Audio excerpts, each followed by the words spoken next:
Get ready for the dictation. Dictation will start in 5 seconds. Start. Sir, I shall deal with the question straightway.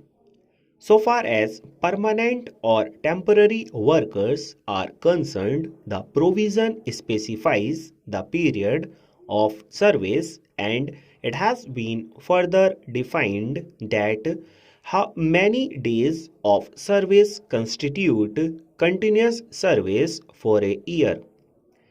About what action will be taken against the employer if he fails to implement the provisions of the law.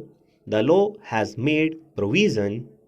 Compensation is a legal obligation and it can be enforced. Sir, I have not to add very much to what I said at the outset.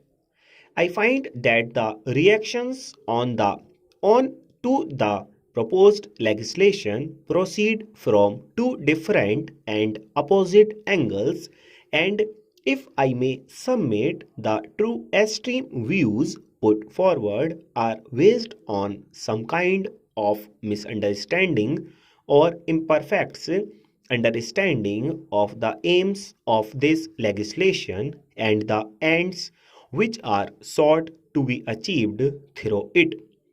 They are limited aims. They are twofold aims. Firstly, coming to the views expressed by my honorable friend Dr. Mukherjee, the question was viewed chiefly from the interests of the industry, and from the other side, the question was viewed chiefly from the interests of workers. We have tried to balance both these things, but no claim is being made that through this legislation all that can be claimed on behalf of the industry or on behalf of the workers is going to be achieved, because the two aims are fair deal to the workers and the production should not be curtailed, and also that the industry should not suffer. Now, this legislation also has two aspects. One is the attempt to prevent closures through the deterrent effect of these provisions.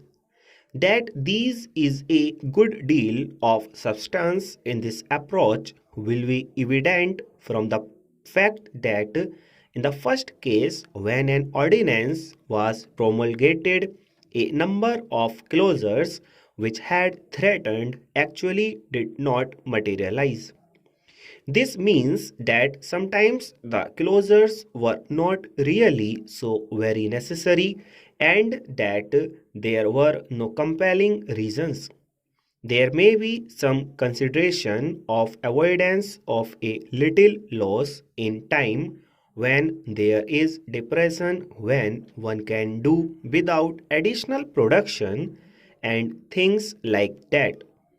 The limited interest of a particular individual employer and not the larger national interest concerning production or the interest of the employees may perhaps be the consideration.